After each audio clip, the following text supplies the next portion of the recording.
Útliti fyrir að dómur í Al-Thani-málinu falli ekki fyrr en 5,5 ári eftir að meint brot átti sér stað. Réttarhöld frestast fram í febrúar.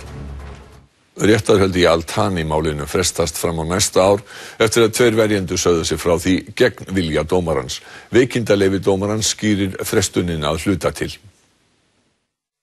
Hreiðar Már Sigurðsson, Sigurður Einarsson, Magnús Guðmundsson og Ólafur Ólafsson eru meðal annars ákærðir fyrir markaðsmisnotkun í tengslum við kaup fjárfestisins Al-Thanis á stórum hluti í Kaupþingi skömmu fyrir hrun.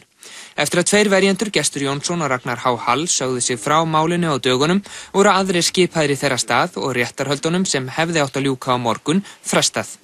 Dómari, saksóknari og verjendur hittust í morgun til að ræða framhaldið. 3 mánaða sjúkraleyfi dómara í haust veldur því að enn lengri frestur verður á málinu og nú útlit fyrir að réttarhöldin frestist fram í febrúar. Rösklega 4,5 ár síðan meint brot eiga hafi verið framin. 22. september 2008 var tilkynnt að Al-Thani hefði keypt ríflega 5% hluti í Kaupþingi á 26 milljarða króna. Fjórmenningarnir eru meðal annars ákærðir fyrir að gefa misvísandi upplýsingar í fjölmiðlum. Ég held að styrki bankann.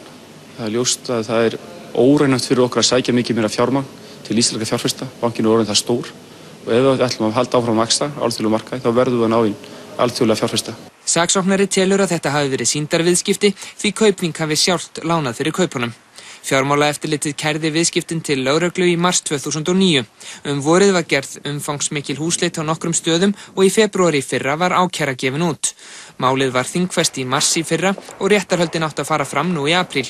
Ef réttað verður í málinu í febrúar, fellur dómur væntanlega í mars 2014, 5,5 ári eftir að meint brot eiga hafi verið framin.